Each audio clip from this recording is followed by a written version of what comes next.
आज की वीडियो में हम बात करेंगे गैस टरबाइन पावर प्लांट और सभी पावर प्लांटों के बीच अंतर।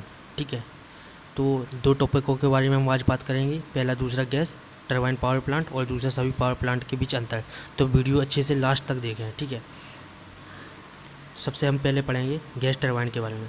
तो गैस टरबाइन पावर प्लांट एक ऐसा पावर प्लांट है जिसमें प्राइम मूवर एक गैस टरबाइन है जो एक दहन इंजन है।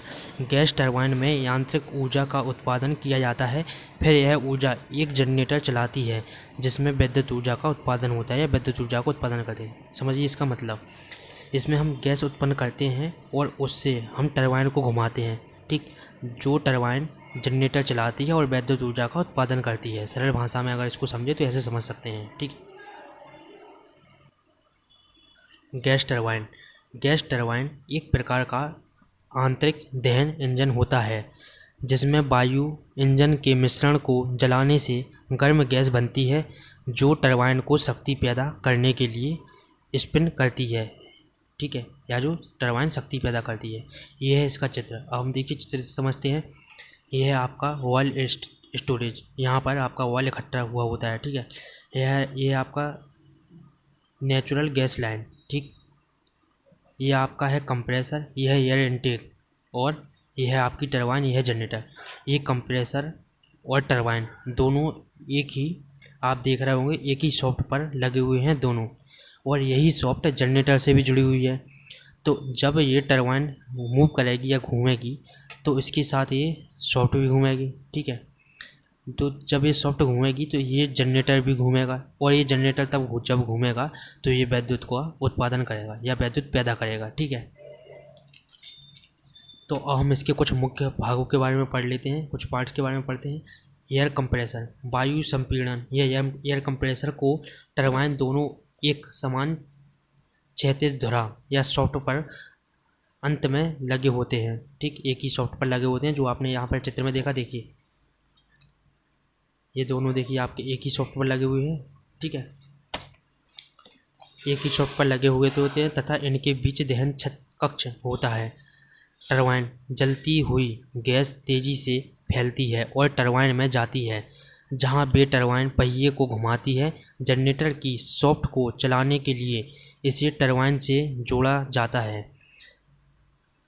अब आपका है ये फिल्टर।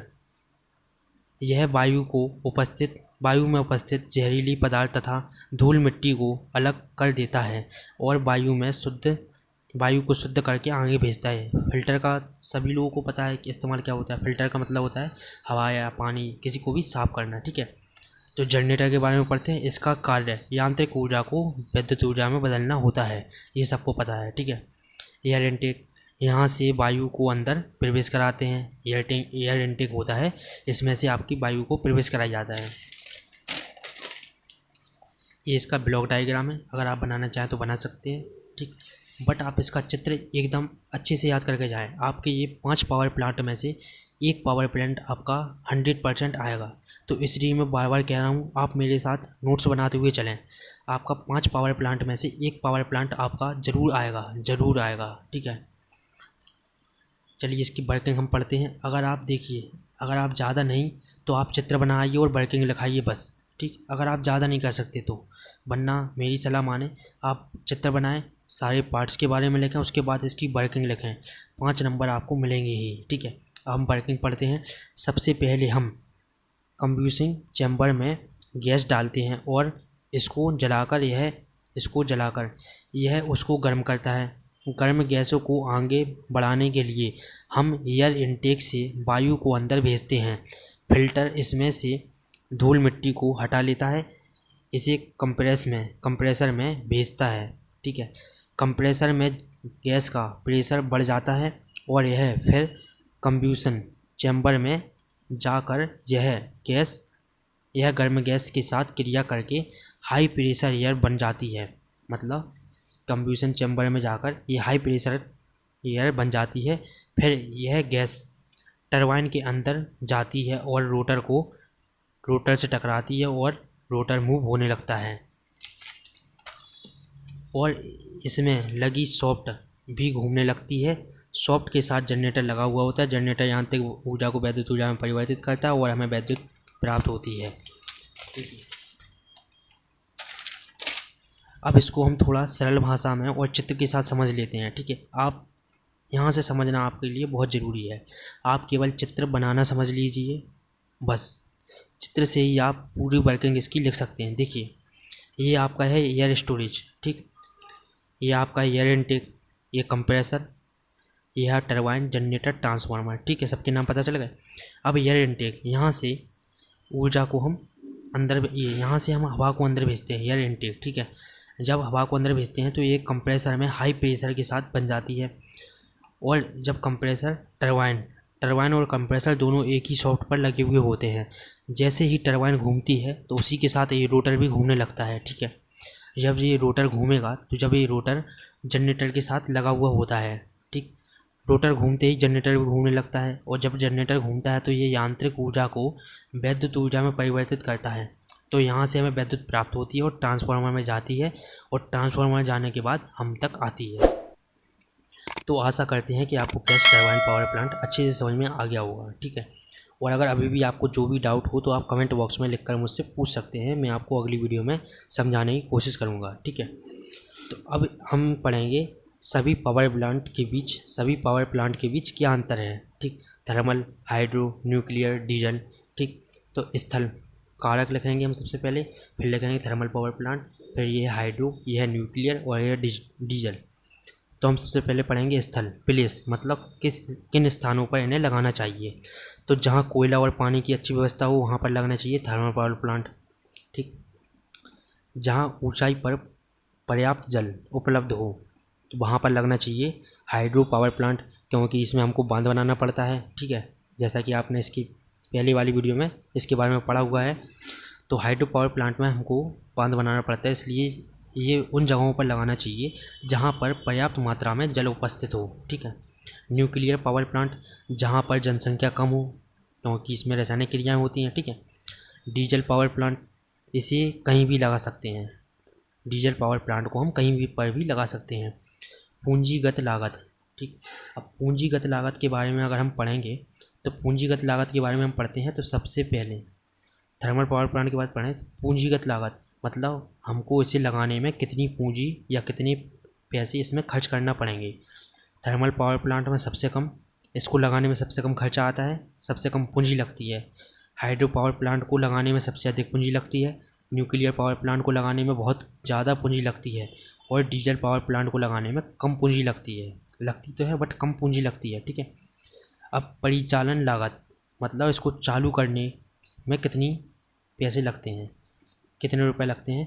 थर्मल पावर प्लांट में सबसे कम, इसमें लगभग 0, न्यूक्लियर में बहुत कम और डीजल में ज़्यादा। अब हम वीडियो जल्दी करते हैं वरना वीडियो बड़ी हो जाएगी, इसलिए हम इसको थोड़ी स्पीड में समझते हैं। अब हम समझेंगे इसके बाद ईंधन परिवहन लागत, बहुत ज़्यादा, 0, लगभग, अधिक।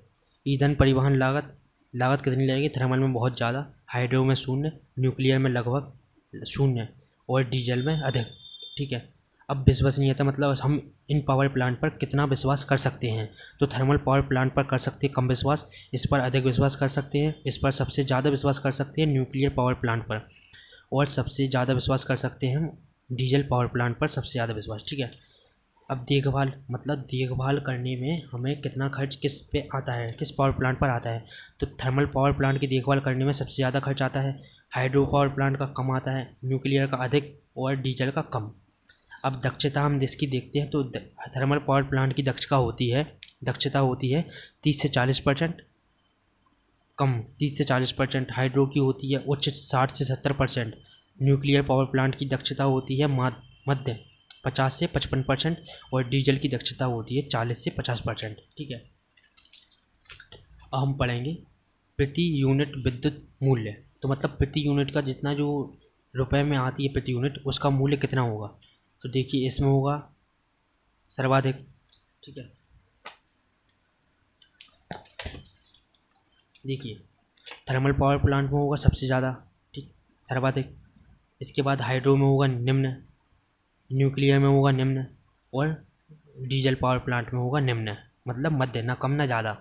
प्रदूषण, तो प्रदूषण हमें किस पावर प्लांट से ज़्यादा फैलता है। ठीक है, तो सबसे ज़्यादा प्रदूषण फैलता है हमारा थर्मल से, उसके बाद आता है हाइड्रो पावर प्लांट से 0, और न्यूक्लियर पावर प्लांट से लगभग 0, और डीजल पावर प्लांट से अधिक।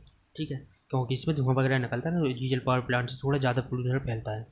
अब हम उपयोग किस पावर प्लांट का सबसे ज़्यादा करते हैं, तो सबसे ज़्यादा पावर प्लांट का हम उपयोग करते हैं थर्मल का, उसके बाद हाइड्रो का, फिर मध्य, इसका कम और इसका अधिक। ठीक है, उपलब्धता ईंधन, मतलब इनको चलाने में जिस ईंधन की हमें ज़रूरत पड़ती है तो उसकी उपलब्धता कितनी ज़्यादा होती है, मतलब किस ईंधन की उपलब्धता कितनी होती है इसको चलाने में। तो थर्मल की अधिक, हाइड्रो की अधिक, वर्षा पर आधारित, क्योंकि हाइड्रो पावर प्लांट है ये वर्षा पर आधारित भी होता है। अगर वर्षा ज़्यादा होगी तो डैम वगैरह में जो हम बनाते हैं हाइड्रो पावर प्लांट को चलाने के लिए, तो वहाँ पर पर्याप्त मात्रा में पानी उपस्थित होगा। ठीक, ईंधन इसका वो हो गया, वर्षा का जल अधिक आधारित है वर्षा के जल पर। ठीक है, अब न्यूक्लियर में कम और डिजिटल में मध्य है। संरचना एवं संचरण एवं वितरण मूल्य। ठीक, तो संचरण एवं वितरण मूल्य, तो इसका होता है कम, इसका अधिक, इसका बहुत कम, इसका मध्य। देखिए वीडियो भले ही लंबी हुई है बट आपका आज पूरा लेसन कंप्लीट हो चुका है। अब अगली वीडियो में हम मिलेंगे दूसरे लेसन के साथ। अगर आपको वीडियो अच्छी लगी हो तो लाइक, कमेंट और शेयर करें, और चैनल को सब्सक्राइब जरूर से करें।